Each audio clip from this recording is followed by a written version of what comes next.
मैं चैत्रा मीना, सहायक आचार्य, राजकीय महाविद्यालय Karauli, BSc part first zoology paper first. आज का टॉपिक है पैरामीशियम में श्वसन, उत्सर्जन व जनन। पैरामीशियम प्रोटोजोअन जंतु है जिसमें श्वसन के लिए, उत्सर्जन के लिए कोई विशेष अंग नहीं होता है। शरीर के सामान्य सतह के द्वारा ही जल से घुलित ऑक्सीजन ग्रहण की जाती है व कार्बन डाइऑक्साइड गैस छोड़ी जाती है और उत्सर्जन के रूप में यह अमोनिया का उत्सर्जन सीधा विसरण द्वारा करता है। श्वसन, पैरामीशियम में श्वसनांगों का अभाव होता है। पैरामीशियम में शरीर की सामान्य सतह द्वारा विसरण क्रिया से गैसों का आदान प्रदान होता है। पैरामीशियम अलवणीय जल या जहाँ लवण नहीं पाया जाता है उस जल में स्थित होता है।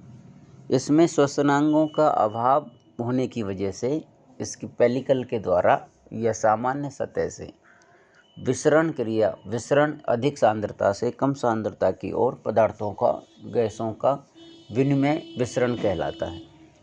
बाहर जल में जो घुलित वायु है उसमें अधिक सांद्रता में ऑक्सीजन पाई जाती है, जो विसरण क्रिया के द्वारा घुलित ऑक्सीजन को अंदर प्रवेश करा लिया जाता है। अंदर ऑक्सीजन का उपयोग होने के बाद में CO2 का निर्माण होना है, जो अंदर से विसरण क्रिया के द्वारा ही पेलिकल के माध्यम से बाहर जल में उत्सर्जित कर दी जाती है।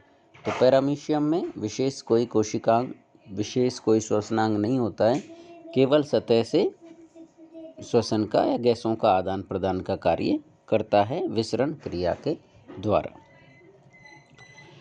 पैरामीशियम में उत्सर्जन, पैरामीशियम में उत्सर्जी अंगों का अभाव होता है।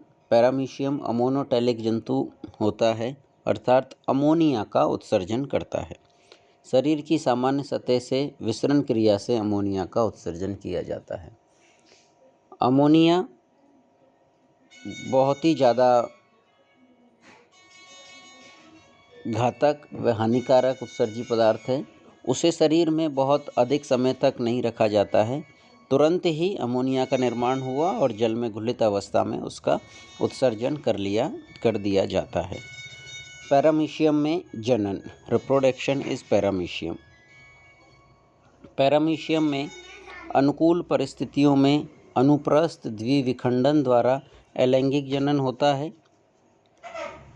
पैरामीशियम में प्रतिकूल परिस्थितियों में केंद्रक संलयन के द्वारा जनन होता है, जिसे लैंगिक जनन माना जाता है। हम कह सकते हैं कि पैरामीशियम में दोनों प्रकार का जनन है। अनुकूल परिस्थितियों में अपनी संख्या को अत्यधिक बढ़ाने के लिए द्विविखंडन पाया जाता है, वह अपनी संतति को बचाए रखने के लिए प्रतिकूल परिस्थितियों में लैंगिक जनन पाया जाता है। जनन के प्रकार में, पैरामीशियम के जनन के प्रकार में सबसे पहला है अनुप्रस्थ द्विविखंडन विभाजन, दूसरा प्रकार है संयुग्मन, तीसरा प्रकार है स्वैक युग्मन या स्वय मिश्रण, चौथा प्रकार है कोशिका युग्मन और पांचवा प्रकार है अंतः मिश्रण। सबसे पहले हम बात करते हैं अनुप्रस्थ द्विविखंडन। अनुप्रस्थ द्विविखंडन विभाजन पैरामीशियम में एक सामान्य अवस्था या अनुकूल अवस्था में पाया जाता है। सबसे पहले अनुप्रस्थ द्विविखंडन में पैरामीशियम द्वारा भोजन अंतर्ग्रहण बंद कर दिया जाता है। मीन्स जैसे ही पैरामीशियम जनन की क्रिया, जनन करना जो है वो प्रारंभ करता है, उससे पहले भोजन अंतर्ग्रहण को बंद कर देता है, भोजन अंतर्ग्रहण नहीं करता है। इसके बाद मुख उपकरण व मुख खांच विलुप्त हो जाते हैं।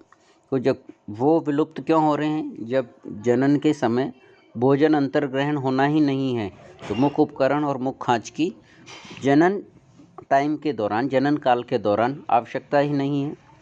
लघु केंद्रक का समसूत्री विभाजन द्वारा अवस्थाओं में, लघु केंद्रक का समसूत्री विभाजन द्वारा समसूत्री की जो विभिन्न अवस्थाएं हैं उनसे दो पुत्री केंद्रकों का निर्माण हो जाता है अब असूत्री विभाजन द्वारा दीर्घ केंद्रक से दो पुत्री दीर्घ केंद्रकों का निर्माण हो जाता है। असूत्री विभाजन से तात्पर्य है जिसमें गुणसूत्रों का विभाजन नहीं होता है। सूत्र से मतलब है गुणसूत्र, ऐसे मतलब जिसमें अनुपस्थित होते हैं। तो असूत्री विभाजन, जबकि जो लघु केंद्रक है उस लघु केंद्रक में समसूत्री विभाजन होता है। इसके अंदर जितने गुणसूत्र पाए जा रहे हैं वो बराबर दो भागों में जो है वो बटके और दो पुत्री लघु केंद्रकों का निर्माण हो जाता है। अब दोनों सिरे पर मुख खांच व मुख उपकरण बनना प्रारंभ हो जाता है। जो बीच में विलुप्त हो गई थी, अब उसके अग्र सिरे पर और पश्च सिरे पर, दोनों सिरे पर अलग अलग मुख उपकरण और मुख खांच का निर्माण हो जाता है। दो नई संकुचनशील थालियाँ विकसित हो जाती है। अब अक्ष से 90 डिग्री के कोण पर अनुप्रस्थ विखंडन से दो पुत्री पैरामीशियम का निर्माण हो जाता है। देखिए, अक्ष से 90 डिग्री के कोण पर सीधा अक्ष से लेटे हुए या चपटे उसमें विभाजन होता है जिससे दो पुत्री पैरामीशियम का निर्माण होता है।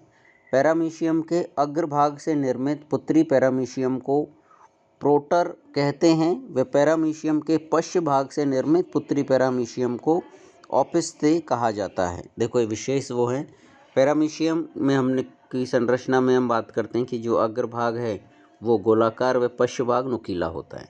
अग्रभाग जो गोलाकार है उसमें अनुप्रस्थ द्विविखंडन से जो पुत्री पैरामीशियम बनता है उसको प्रोटर कहते हैं व पैरामीशियम के पश्च भाग से निर्मित पुत्री पैरामीशियम को ओपिस्थे कहा जाता है।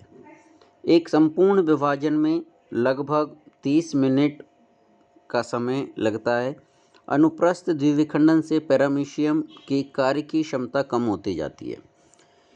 ये जो अनुप्रस्थ द्विविखंडन है इसमें जैसे जैसे विभाजन होता जाता है, एक पैरामीशियम से दो पुत्री पैरामीशियम का निर्माण, दो पुत्री पैरामीशियम से फिर और चार पुत्री पैरामीशियम का निर्माण, तो इन लगातार द्विविखंडन होने से, अनुप्रस्थ द्विविखंडन होने से पुत्री पैरामीशियमों का निर्माण होता जाता है और पुत्री पैरामीशियम जिनका निर्माण हो रहा है उनकी कार्य क्षमता लगातार घटती रहती है।